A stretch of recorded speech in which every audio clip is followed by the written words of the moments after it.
Hello, everyone. I'm so excited to introduce you to our Partner Knowledge Hour. This is a new series that we're creating where we're going to be featuring our amazing partners so we can learn a little bit more about who they are, what they do, and also just the power of knowledge and how it has played a role in their business.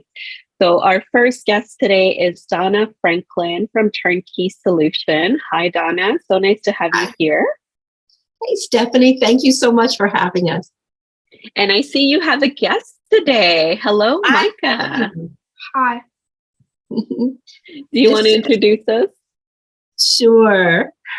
This is Micah Hunter. Micah is my grandson, and he is shadowing me this week during his spring break.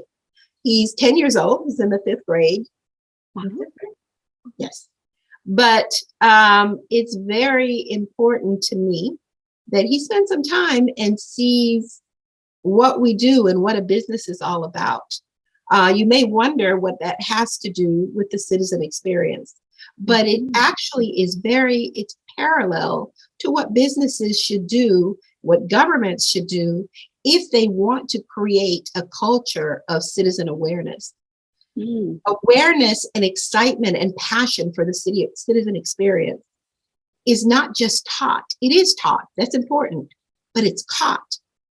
There has to be an observation of the behavior in order for it to be ingrained in employees. Just like Micah is coming to work with me today, he's understanding what it's like to run a business. I know one of the questions you're going to ask me is to tell you a little bit about me, but a little bit about me that fits in here is that when I started this business, I was a single parent. And as a single parent, my poor children got drugged to every meeting. We had meetings at night. We had all kinds of things. And I always felt like, wow, that's tough. But do you know what happened? At very young ages, my children started their own businesses. And they are both entrepreneurs today. Micah's mom is a professor, but she also has she's a psychology doctorate. She also has a clinic where she does counseling. So it's that same indoctrination that comes from observation that our customers, we teach our customers to do that, because in order to have a culture that is excited about the citizen experience, you have to demonstrate what that looks like. I'm talking a lot now, but I also want to say this. Customers, knowing how to treat customers and how to deal with customers comes from seeing how you yourself are treated. We all, the citizen experience, the customer experience is pervasive throughout life. Everyone is everyone else's customer, particularly in a business setting, a government agency. The boss is a customer of their employees, but the employees are the boss's customers as well. So if you want to teach how you want your customers to be treated, you pass that on to your employees. You see that statistically, that the level of employee engagement and satisfaction has a dramatic impact on the ability of a company or a government to offer excellent service to their citizens. That's because that employee satisfaction and engagement, it comes from what they experience with their superiors. That's right. So absolutely. That's why I love it here. Long story. No, this is so great. And Donna, I love the fact that you mentioned so many good things here. And so I wanted to unpack a little bit. You mentioned, being a single mother, raising your children, and balancing what it means to be an entrepreneur, demonstrating that now to Micah. Having this week being International Women's Day, that's so important because as women, we have to bring our whole selves to work. And there's a component of that around being a mother, being an entrepreneur, being a leader, but also being a person for the people, right? And so much of that is balancing culture at home and culture at work. So I think that's so inspiring that you're helping the next generation also, seeing that Micah gets to see that from his mom, his grandmother, there's so many learnings there. And it's so true. You're learning by seeing other people doing, and then you emulate that and try to do it yourself, right? So I think that's an important lesson from as a child, as an adult, but also as you start to enter the workplace, right? So many of us get into the workplace, especially in a call center environment, and you learn from seeing your mentor or your supervisor, how they're handling calls, how they're answering that question, how they're responding to those tough situations. So much there, I think, is really important in terms of how you learn and how you move in the organization. The other thing is you have to understand that it's possible. And many times you can put somebody through a training class. You can teach them how to de-escalate a call, for instance. Right. But they don't understand necessarily that it's possible for them to do it. They know the steps, but until they see someone do it, they're going through a routine. Right. Versus having the confidence, well, I saw so-and-so handle that irate customer. And I know that if I do these things that I learned, the customer will de-escalate. Do you understand what I'm saying? Yeah. So, yeah. There's so much there that you've talked about that I think makes alignments to Procedureflow, because a lot of that knowledge sometimes is in people's heads, right? Because you've handled so many calls, you've done so many de-escalations as well, and so you're learning as you're seeing the experts that have done it before. How do you grab that knowledge and put it into another place so that you can have other folks that are coming in? You know, that confidence that you speak of, you don't get it on day one on the call. I remember being an agent and handling that first call with a customer that was angry about the product that they had received. You get nervous. You don't know how to handle it. You really wish you had that person next to you guiding you through that call and how to calm the customer, how to find the answers that you're looking for. Because a lot of the time you pick up on the anger that the customer is experiencing as well. You mirror the emotion. What I love about Procedureflow, and I really haven't gotten to tell you much about what my company actually does, but I'll get back to that. But I do want to say what I love about Procedureflow is it's the teaching piece that it provides. So rather than spending weeks and weeks or months taking agents through training so that they know the mechanics of how to respond to the question, you're able to take them much, much faster to a place where they can do a side-by-side. So they understand the mechanics. They understand how to respond to that question accurately because it's all in the flow. Now they're free to observe the action. They're free to catch it because the learning part is not the learning part, the part where they actually have to learn the facts. That's past. What I love about Procedureflow is that it provides the actual factual basis to respond to any question that a customer has. So a call center agent that's coming in doesn't have to spend months learning the product or learning how to answer questions. It's there in the flow. Once they learn Procedureflow, they can actually then sit down, do a side-by-side with an experienced agent and catch the attitude, catch the tone of voice, catch those things that then put together with Procedureflow provide an accurate, comfortable, professional, confident response to customers. So it's critical. We use Procedureflow in our own call center. Well, I think this is a perfect segue. Talk to us a little bit about Turnkey Solutions, what you do, and how you help the citizen experience. Absolutely. So Turnkey Solutions been in business about 20 years. Well, no, we're a little over 20 years now. Congratulations. Thank you. Thank you. We're really excited about that.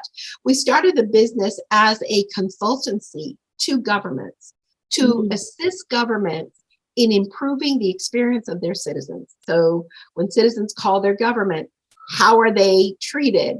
What are they, what kinds of issues do they have or challenges do they have? How quickly are they serviced?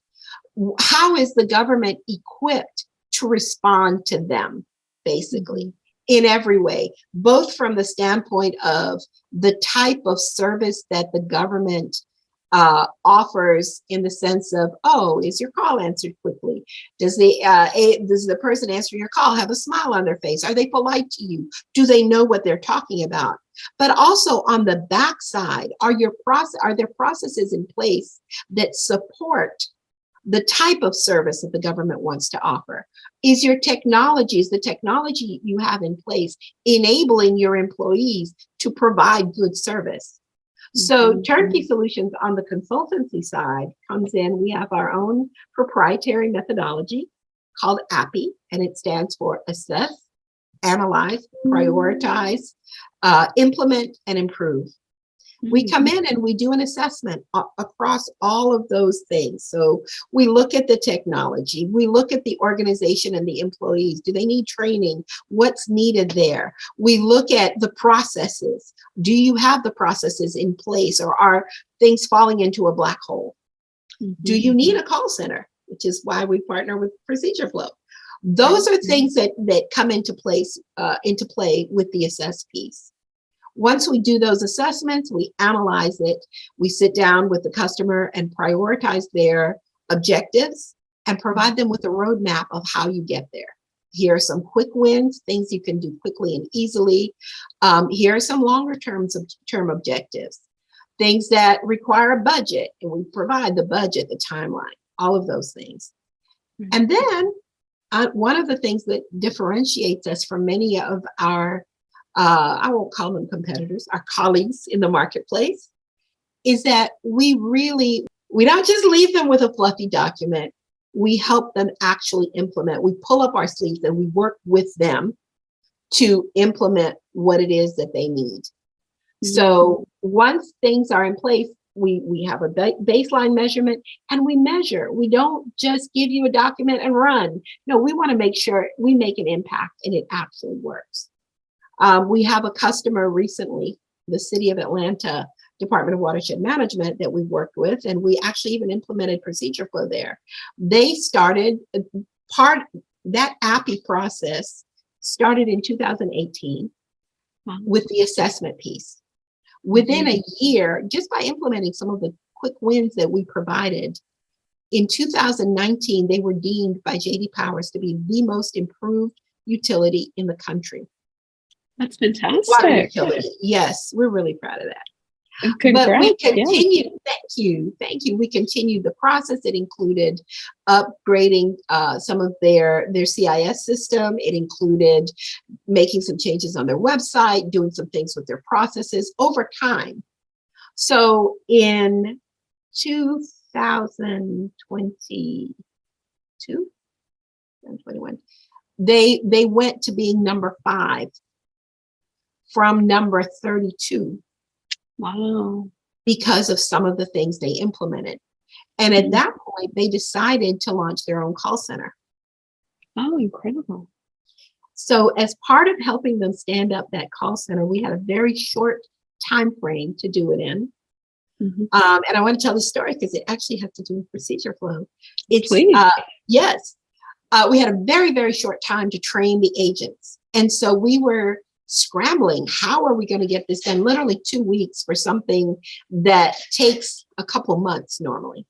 Right. And so I suggested Procedureflow because I knew how Procedureflow had worked for other customers, how great how it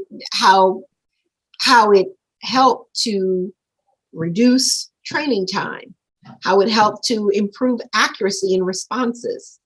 And so I suggested it, but because our role there was as a consultant, not, we weren't there to sell software. I said, but before we try it, I want you all to take a look at how it works. Let's do a test. And then if you want to go forward, we'll go forward. Right. So the test that we did is we took somebody off, basically somebody, I think, she was in their accounting department. She was in a different department. We mapped out the procedure for a repayment process. So we brought someone in to do basically a mock customer call.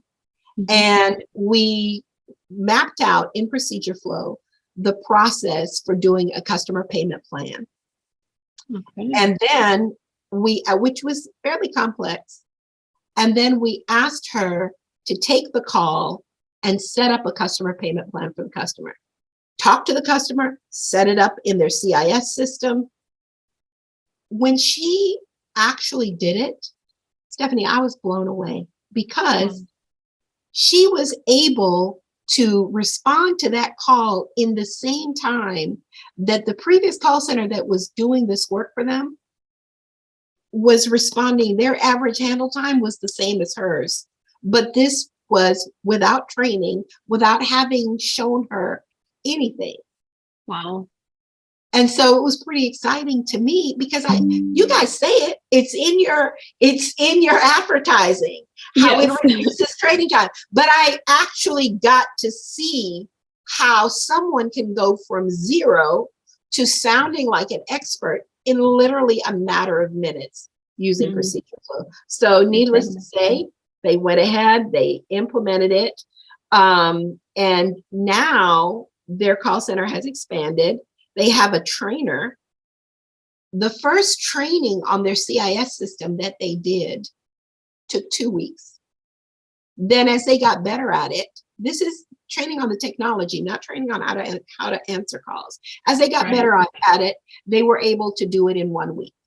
Wow. This trainer, no, this is not it's not the punchline yet. Oh, wow. The trainer comes on board, brand new, off the street, knows nothing about water, about their technology, nothing.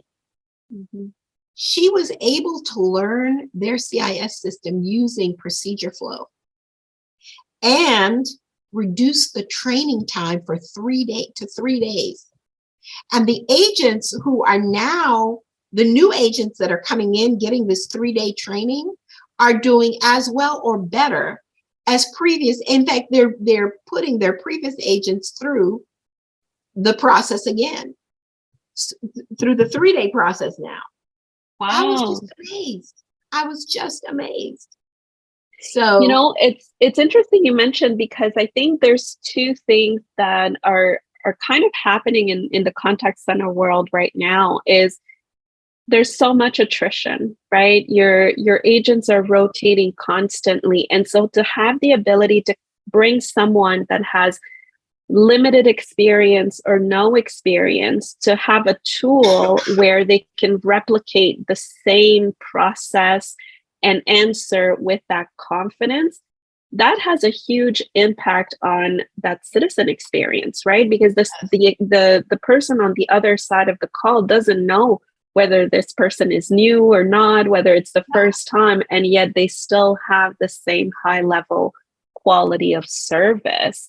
And so not only does it reduce that training time, which is very important, it also helps ensure that you maintain that same level of customer expectation and service, despite, having new people taking on calls. One of the things I love about it is it also standardizes agent responses. That when you, if you call 3 times, you're not going to get 3 different answers. You're going to get the same answer, and it's going to be the accurate answer.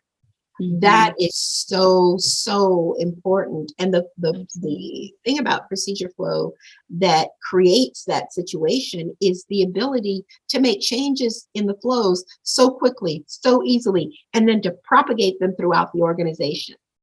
So, yeah. I don't know. I kind of got off on a tangent about Procedureflow. You can tell I like it a little bit. No. I'm excited. I love to hear that. I think it's stories like this that really reinforce the impact that we're having in contact centers. Standardizing that experience is so important. Like you said, making sure that your customer is not getting 3 different answers, because that's frustrating when you're calling and you're trying to resolve an issue, you don't want to hear three different things. You want to hear one solution so that you don't have to call again and feel confident in the service that you're getting. So that's really important. I wanted to talk a little bit because we talked about culture. You mentioned the importance of culture.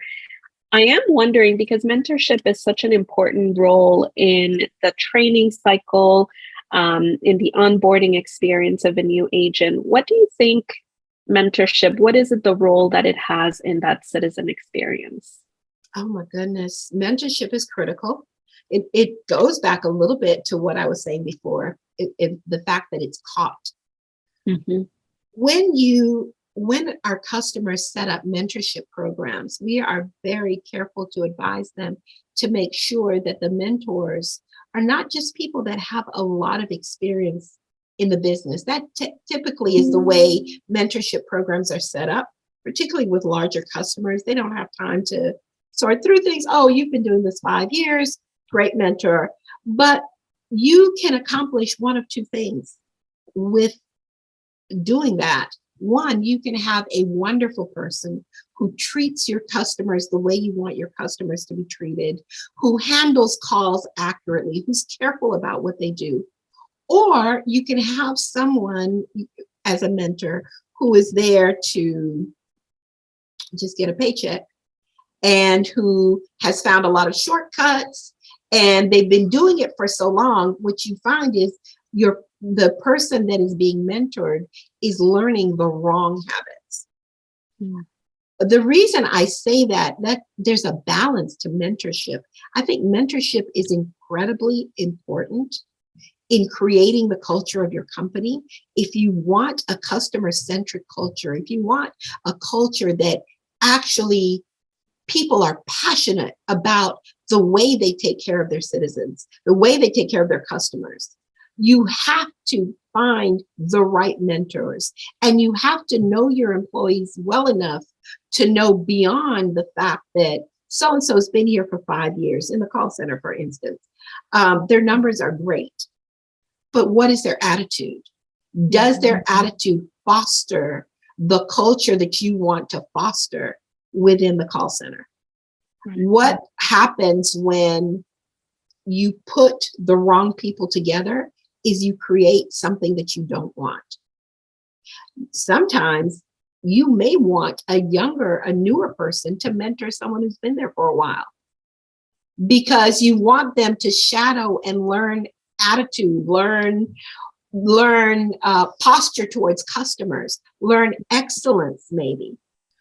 Sometimes when within our own company, we will, as part of a performance improvement plan, we will actually pair people together. We're not saying, this is why, but this is why, because we want them to. So Sally may be excellent at the numbers and getting the calls taken care of quickly and putting the information in notes, but Susie has a much better attitude, a much better way of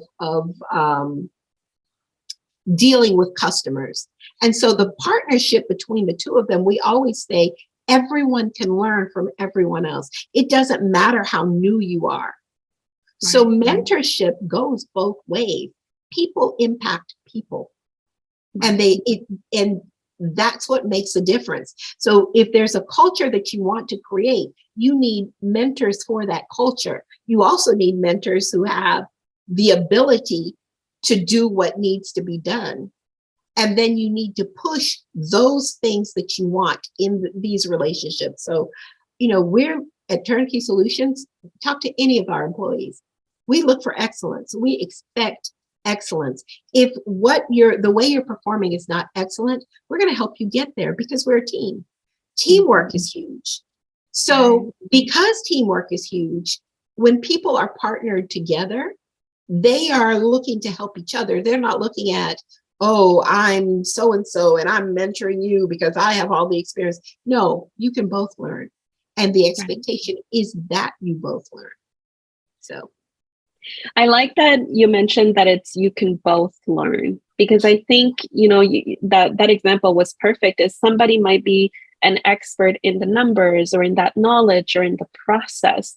But there's also the empathy side of things, right? And sometimes that can be balanced out with somebody else that might be more empathetic. And it's not that the other person isn't, it's just they haven't had the exposure. And so being able to be exposed to a mentor that has that empathetic side of it, they get to see it in action, they get to mirror it, and then they get to apply it themselves. So I think that's really important, finding that balance. The other side of that too is that mentorship is an avenue to leadership. Mm-hmm. If you're looking to build leaders, which in my company I am, I don't want to be the only leader. I want people who can mentor and grow other people whose heart it is to do that. Mm-hmm. A mentorship program can, you immediately see the leaders stand out. Right. Because even though someone's been there for 5 years and the other person is new, you see the leadership come out, and then you can teach to that, you can speak to that. That's extremely important. And we keep talking about internally, but again, how your employees interact with each other, how your employees treat their internal customers is critical to the actual experience that your external customers will receive. Right. After 20 years of dealing with the citizen experience, these are some of the things that we've learned. So I love that. And so, being this week being International Women's Day, I'd love to hear from you as a woman entrepreneur, as a leader yourself. Now, what is the most valuable lesson you have learned as a woman in business? I think the most valuable lesson that I've learned as a woman in business is to believe in myself. So meaning, so many times we are told, well, women make less money. This is an all male occupation or industry.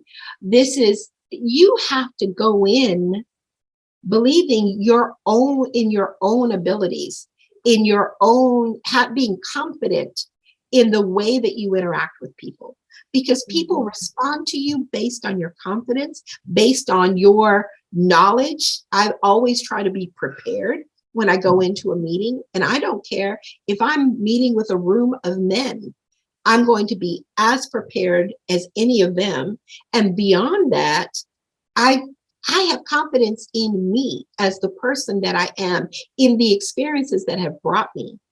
We as women have so much to offer in the marketplace because we're different from men, because we're more empathic, because we have to learn in order to be successful how to handle work-life balance. Men have to handle it as well. But with women, it's a little bit different, right? You're so attached to your family. That's natural for us. So the time you spend, you have to make a decision. Quality time is very important to me. I don't have a lot of time, but time that I spend with my family is so critical. It's when I spend time with them, I'm focused on them. It's quality, right? I grew up, my mother didn't work. She was a homemaker. She was miserable. And I understand that. I don't think I could have been a homemaker. There's nothing wrong with that. No. But if you're miserable doing it, you're going to make everybody else miserable. Dinner is at 7:00. Everything has to be perfect. Everything, because that's your whole world. I never could get into that. And many of us women today are not able to. That's a huge grace that women have if they can spend time and just be with their children. But for those of us who need to get out in the workplace, then make sure that the time you spend with your family is quality time, and you will do away with the guilt that comes with it. You will do away with the questioning yourself, and you'll make memories that you never forget. So in the marketplace, the three things, basically: confidence in yourself, preparedness, and an understanding of what you're bringing to the table. Because those things that I just talked about in terms of being a woman and how I deal with my family, those apply to the workplace as well. They do. How I deal with my employees as a leader. You need to bring that. I don't have time to be with every employee every day, but I do have time to be empathic, to offer encouragement, even if it's through a message or an occasional whatever. That's something that women have intrinsically that men don't necessarily have. Some do. But we have the edge. That's true. That's true. And it is a lot of it because of that caring component, right? And having to balance both sides of the equilibrium, I guess. And so that speaks a lot. But I think the one thing that really stuck with me about what you said is being confident in what you have to offer. I think a lot of the time, as you move into those leadership roles, like you said, you might walk into a meeting where there's only men there. But be confident in what you have to offer. Be confident that the diverse perspective that you bring might be that one thing that was missing to put that project forward or to give the business what it needed, right? And so I think there's so much there around believing in yourself because nobody else will. You have to believe in yourself first to be able to accomplish. Exactly. You have to believe in yourself for other people to believe in you. Exactly. I love that.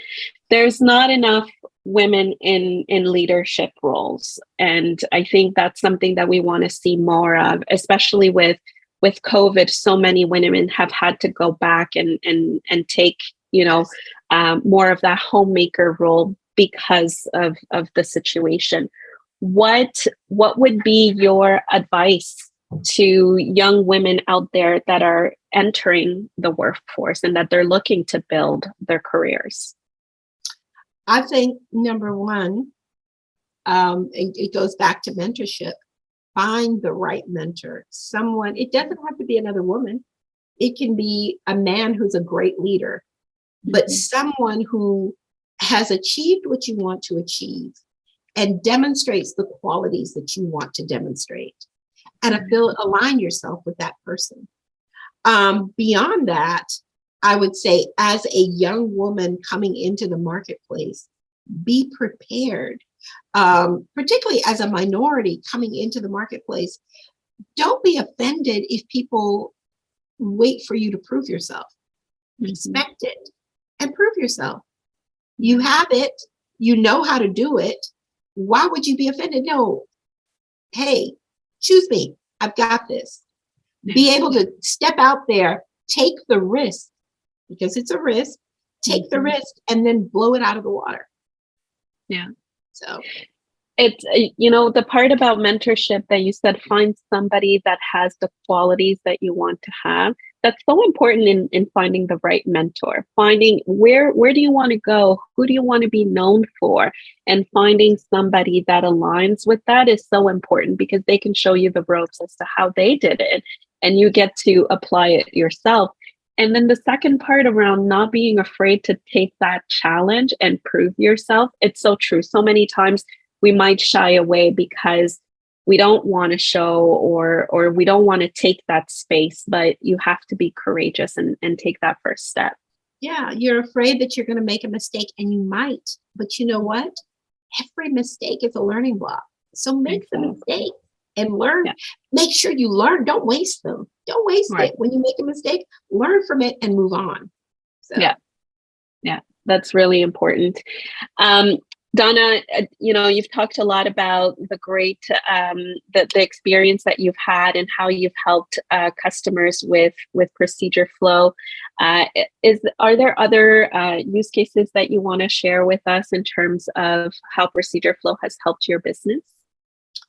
Well, I can tell you that in our own call center, we use it. We launched the Turnkey Municipal Call Center last summer.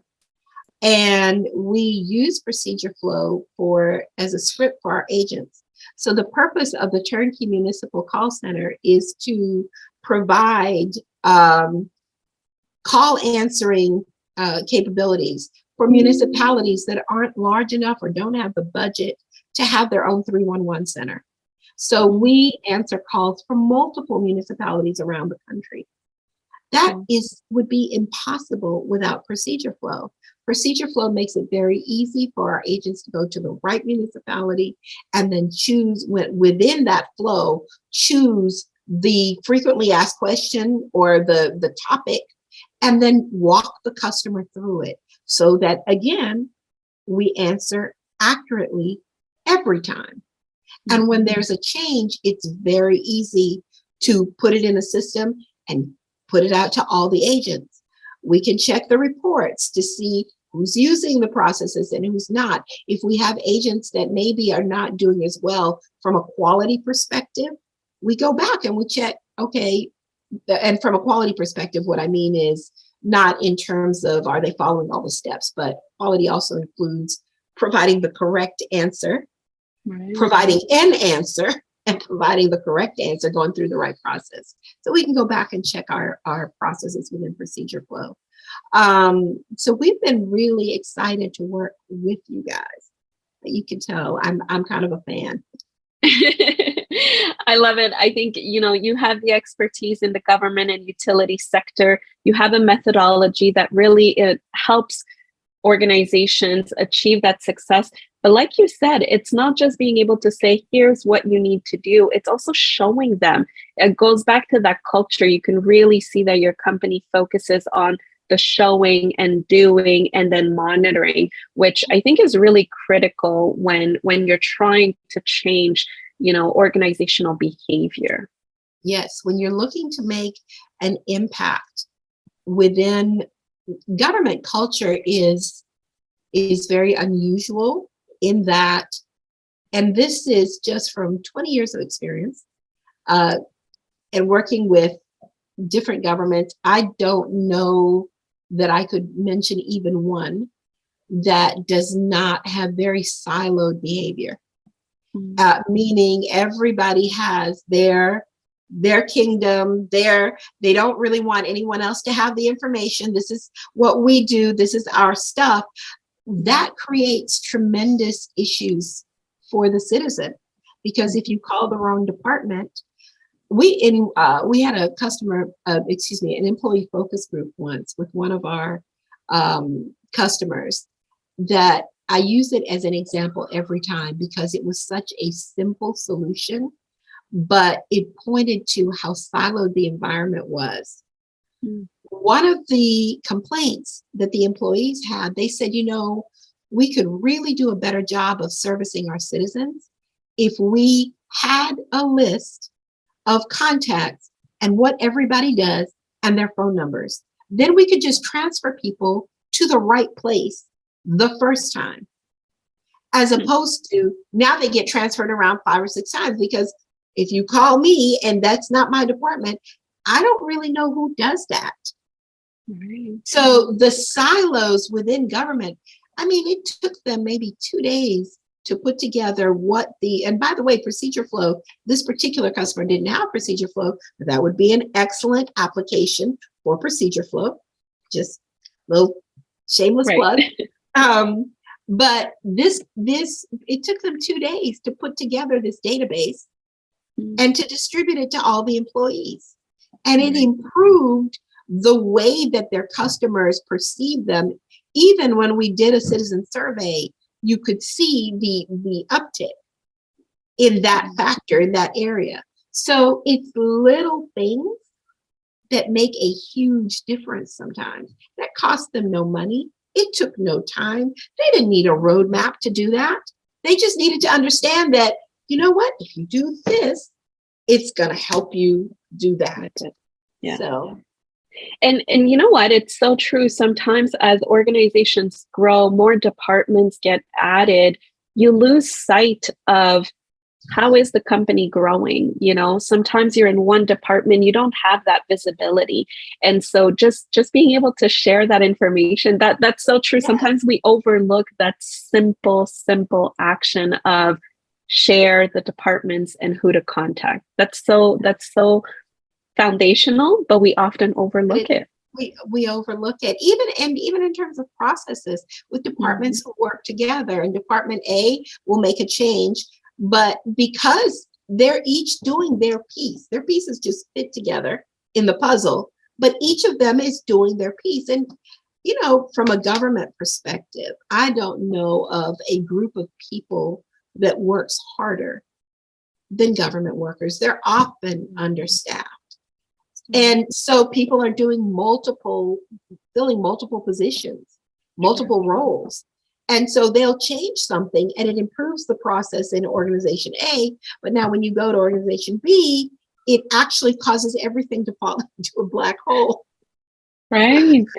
So that communication is critical. Making sure that process changes go across the organization. Critical. So. Absolutely. Well, Donna, it's been a fantastic 45 minutes with you. I can't believe time has just absolutely flown by. Anything else you would like to share with our viewers and listeners?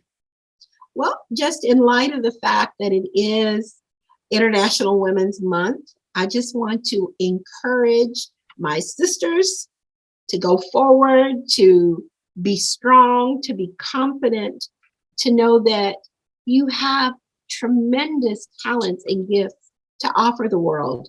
Don't hold them back. Just step out there and do it. I'm a person of faith.